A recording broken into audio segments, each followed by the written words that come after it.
Hello dear student, कल की class में हम लोगों ने देखा था ब्याज के बारे में। ठीक है, आज हम लोग चक्रवृद्धि ब्याज के बारे में जानेंगे। ब्याज को हम नॉर्मली सिंपल इंटरेस्ट बोलते हैं और चक्रवृद्धि ब्याज को बोलते हैं कंपाउंड इंटरेस्ट।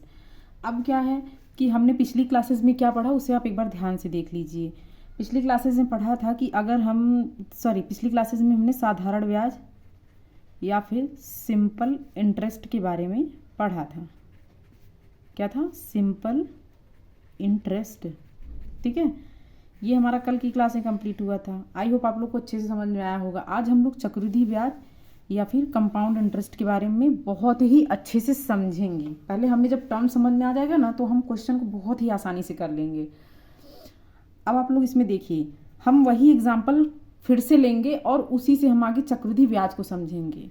कल हमने क्या किया था कि 1,000 रुपये की बात की थी और इस 1,000 रुपये को हमने क्या किया, किसी बैंक में ले जाके जमा कर दिया था।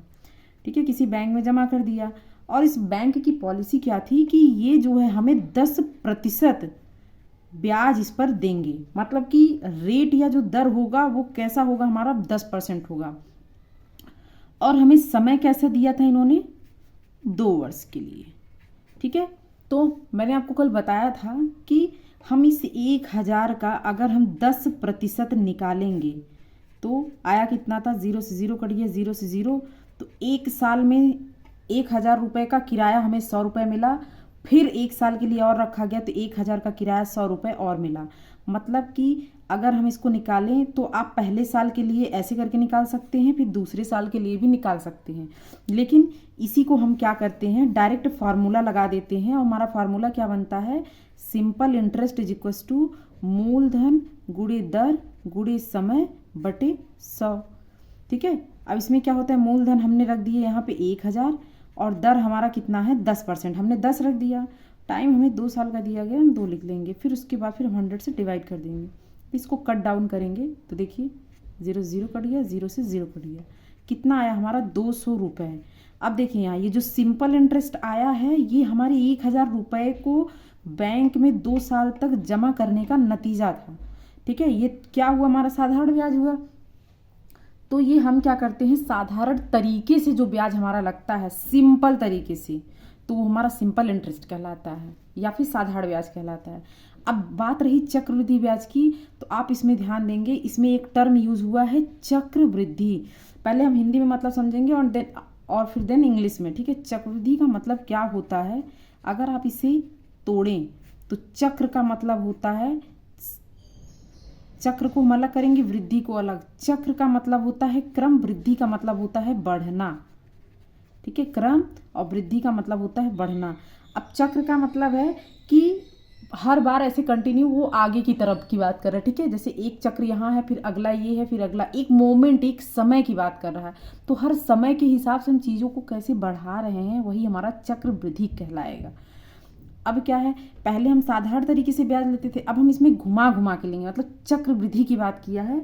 अब कंपाउंड का मतलब क्या है कि सिंपल इंटरेस्ट से ज़्यादा हमें इसमें इंटरेस्ट मिलने वाला है, वही हमारा कंपाउंड इंटरेस्ट होगा। इसमें देखिए हमें पता कैसे चलेगा, आप लोगों ने नॉर्मली फॉर्मूला पढ़ा होगा कि मिश्र धन चक्रवृद्धि ब्याज, मैं हिंदी इंग्लिश दोनों में लिखूंगी, आप ध्यान से सुनिएगा, फिर मैं इसका मतलब समझाऊंगी। चक्रवृद्धि ब्याज बराबर होता है, आप लोगों ने पढ़ा होगा, मूलधन, फिर ब्रैकेट में होता है 1 प्लस दर बट्टे 100 की घाते समय। यही पढ़े हैं। इंग्लिश में अगर इसको हम ध्यान से देखें तो चक्रवृद्धि ब्याज को बोलते हैं कंपाउंड इंटरेस्ट। ठीक है, कंपाउंड इंटरेस्ट। ये जो हमारा फॉर्मूला होता है, फिलहाल ये चक्रवृद्धि ब्याज के लिए नहीं होता है, ये हमारा मिश्र धन के लिए होता है।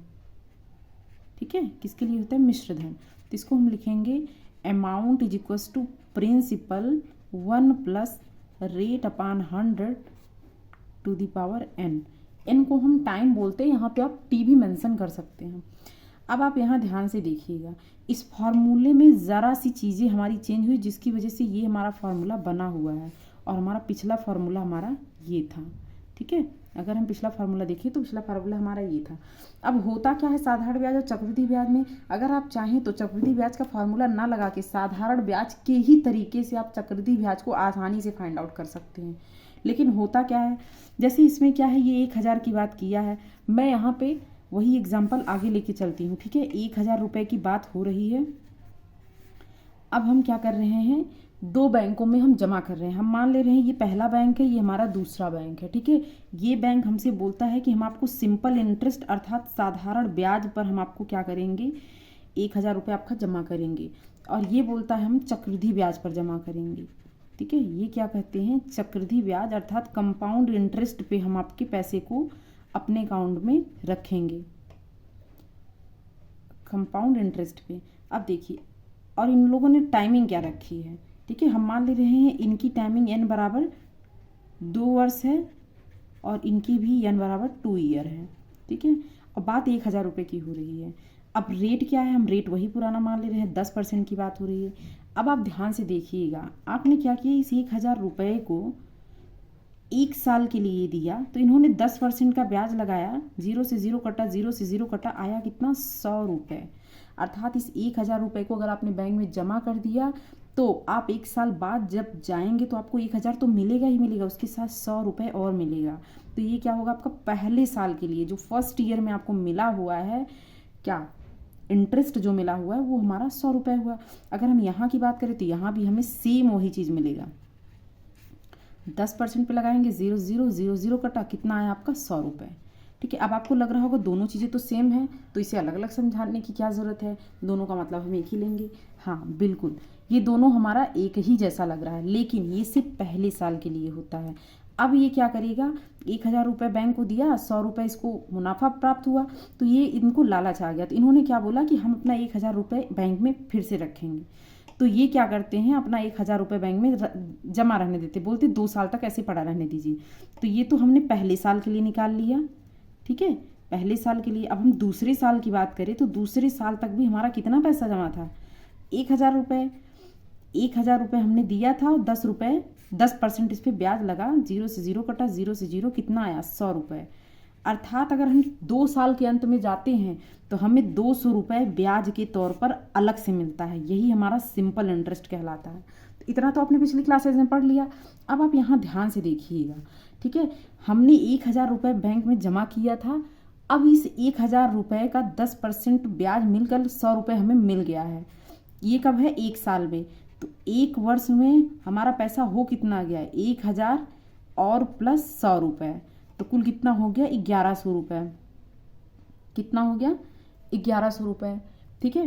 अब क्या होता है, ये बैंक क्या बोलता है कि चक्रवृद्धि ब्याज का मतलब क्या होता है कि आपने जो पैसा जमा किया है उस पैसे पे आपको जो ब्याज मिलेगा वो तो मिल गया है, ठीक है। आपने 1 साल तक के लिए जमा किया, लेकिन जैसे ही अगले साल वापस आप इस पैसे को 1 साल और रखेंगे तो आपको इस पैसे पे जो ब्याज मिला है वो तो 100 रुपये मिलेगा ही मिलेगा, लेकिन इस 100 रुपये जो आपका 100 रुपये 1 साल में बढ़ा था उस पर भी आपको ब्याज मिलेगा। मतलब क्या है कि ये क्या है, 1000 रुपये था, 1000 का 10% निकाले हम, 100 रुपये हो गया, तो ये हमारा क्या है, 1000 में 100 जोड़ती है 1100। तो जो बैंक है वो क्या बोलेगा, अब आपको जो ब्याज देगा वो पूरे के पूरे 1100 रुपये पे ब्याज फिर से देगा।